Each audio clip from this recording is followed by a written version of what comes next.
ಕಲಬುರಗಿ ಪ್ರವಾಸದಲ್ಲಿರುವ ರಾಜ್ಯ ಮಹಿಳಾ ಆಯೋಗ ಅಧ್ಯಕ್ಷೆ ಡಾಕ್ಟರ್ ನಾಗಲಕ್ಷ್ಮಿ ಚೌಧರಿ ಅವರು ನಗರದ ಸರ್ಕಾರಿ ಮಹಾವಿದ್ಯಾಲಯದಲ್ಲಿ ವಿದ್ಯಾರ್ಥಿನಿಯರೊಂದಿಗೆ ಸಂವಾದ ನಡೆಸಿದರು. ಸರ್ಕಾರಿ ಮಹಾವಿದ್ಯಾಲಯ ಕಲಬುರಗಿ ಹಾಗೂ ಕರ್ನಾಟಕ ರಾಜ್ಯ ಮಹಿಳಾ ಆಯೋಗ, ಮಹಿಳಾ ಮತ್ತು ಮಕ್ಕಳ ಕಲ್ಯಾಣ ಇಲಾಖೆ ಇವರುಗಳು ಸಂಯುಕ್ತ ಆಶ್ರಯದಲ್ಲಿ ನಡೆದ ಸಂವಾದ ಕಾರ್ಯಕ್ರಮದಲ್ಲಿ ಭಾಗವಹಿಸಿ ಮಾತನಾಡಿದ ಅವರು, ವಿದ್ಯಾರ್ಥಿನಿಯರಿಗೆ ಶಿಕ್ಷಣ, ಉದ್ಯೋಗ ಹಾಗೂ ವಿವಿಧ ಕ್ಷೇತ್ರದಲ್ಲಿ ಮಹಿಳೆಯರ ಸೇವೆ, ಸಾಧನೆ ಹಾಗೂ ರಕ್ಷಣೆಯ ಕುರಿತು ಸಂವಾದ ನಡೆಸಿದರು.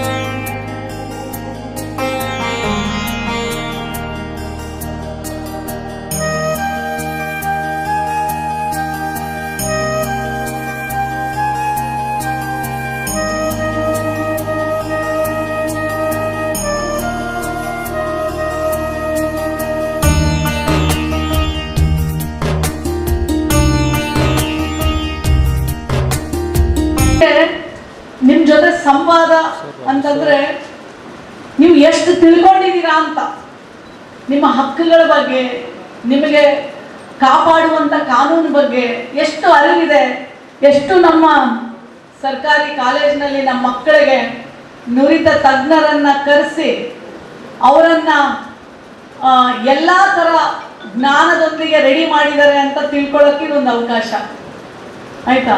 ಅಂಬೇಡ್ಕರ್ ಅವ್ರದ್ದು ಒಂದು ನುಡಿ ಇದೆ, ಶಿಕ್ಷಿತರಾಗಬೇಕು.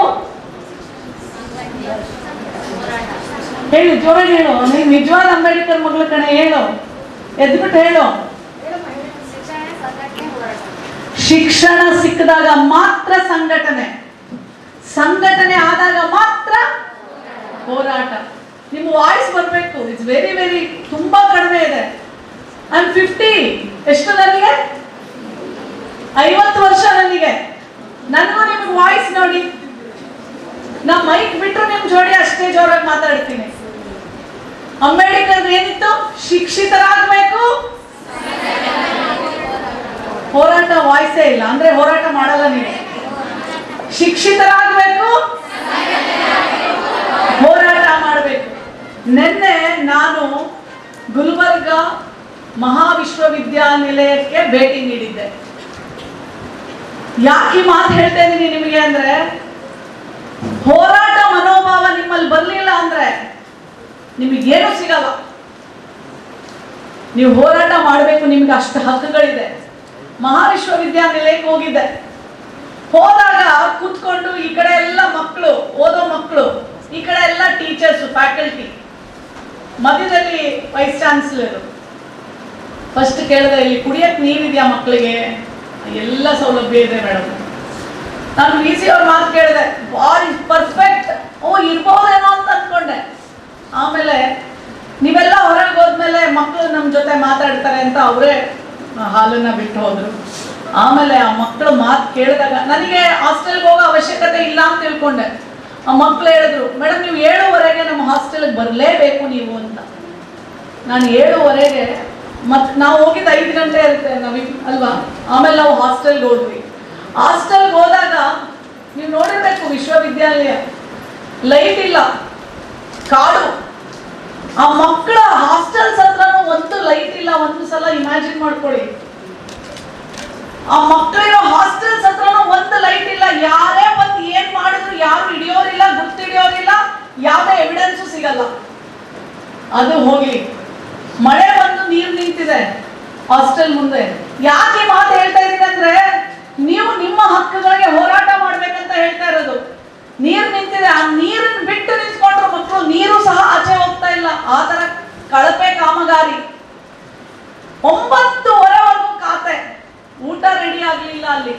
ಹಾಸ್ಟೆಲ್ ಮಕ್ಕಳು ಇಮ್ಯಾಜಿನ್ ಮಾಡಿ. ನಾನು ಹಾಸ್ಟೆಲ್ ಓದಿದ್ದೀನಿ. 7 ಗಂಟೆಗೆ ಊಟ ರೆಡಿ ಆಗಿರ್ತಿತ್ತು. 9:15 ಎಷ್ಟು? ರಾತ್ರಿ 9:15 ಊಟ ಬರಲೇ ಇಲ್ಲ. ಅಲ್ಲ 600-650 250 ಮಕ್ಕಳಿದಾರಂತೆ, 250 ಚಪಾತಿ ತರ್ತಾರೆ. ಯಾರು ಮೊದಲು ಹೋಗ್ತಾರೆ ಅವ್ರು ಕಿತ್ಕೊಳ್ಳೋದು, ಮಿಕ್ಕಿದವ್ರಿಗೆ. ಆ ಮಕ್ಕಳು ಎಷ್ಟು ಹೇಳ್ತಿದ್ರು ಅಂದ್ರೆ, ಮೇಡಮ್ ನಮ್ಗೆ ಅಪೌಷ್ಟಿಕತೆ ಆಗಿದೆ, ನೀವು ನಮ್ಮನ್ನು ಯಾರು ಒಬ್ರು ಅಂದ್ರೆ ದಪ್ಪಗಿಲ್ಲ, ಎಲ್ಲ ಅನಿಮಿಕ್. ಯಾಕಂದ್ರೆ ನೋಡಿ, ಗುಲ್ಬರ್ಗ ಸಿಟಿ ಒಳಗಡೆ ಇದು ರಾತ್ರಿ 1 ಗಂಟೆಯಲ್ಲಿ DC ಆಫೀಸ್ ಎದುರುಗಡೆ ಆ ಮಕ್ಕಳು ಸ್ಟ್ರೈಕ್ ಮಾಡಿದ್ರಂತೆ. ಅದು ಫಸ್ಟ್ ಸ್ಟ್ರೈಕ್. ನಾನು ನಿಮ್ಗೆ ಇಷ್ಟೇ ಕೇಳೋದು, ನೀವು ಬೀದಿಗೆ ಇಳಿದ್ರೆ ಎಲ್ಲ ಬಂದು ನಿಮಗೆ ಮುಂದೆ ನಿಂತ್ಕೋಬೇಕು ಕೈ ಮುಗಿದು. ಆ ಹಕ್ಕು ನಿಮಗಿದೆ. ನಾನು ಅವ್ರಿಗೆ ನೆನ್ನೆ ಅದೇ ಹೇಳಿದೆ, ನಿಮ್ಮ ಹೋರಾಟದಲ್ಲಿ ಶಕ್ತಿ ಇರಬೇಕು, ಎಲ್ಲರೂ ಮಾಡಬೇಕು. ನಿನ್ನೆ VC, ಇವತ್ತು ಸಿಂಡಿಕೇಟ್ ಮೀಟಿಂಗ್ ಮಾಡ್ತೀನಿ. ಯಾರು ಏಜೆಂಟ್. ಸಂವಾದ ಕಾರ್ಯಕ್ರಮದಲ್ಲಿ KKRTC ಜಿಲ್ಲಾಧಿಕಾರಿ ನಾರಾಯಣಪ್ಪ ಕುರುಬಾರ್, ಸರ್ಕಾರಿ ಮಹಾವಿದ್ಯಾಲಯ ಪ್ರಾಂಶುಪಾಲರಾದ ಡಾಕ್ಟರ್ ಸವಿತಾ ತಿವಾರಿ, ಕಲಾ ವಿಭಾಗದ ಡೀನ್ರಾದ ವಿಜಯ್ ಕುಮಾರ್, ವಾಣಿಜ್ಯ ವಿಭಾಗ ಡೀನ್ರಾದ ಡಾಕ್ಟರ್ ರಾಜ್ಕುಮಾರ್, ಡಾಕ್ಟರ್ ರೇಖಾ ಅಣ್ಣಿಗೇರಿ, ಮಹಿಳಾ ಮತ್ತು ಮಕ್ಕಳ ಕಲ್ಯಾಣ ಇಲಾಖೆ ಉಪನಿರ್ದೇಶಕ ನವೀನ್ ಸೇರಿದಂತೆ ಇತರರು ಉಪಸ್ಥಿತರಿದ್ದರು.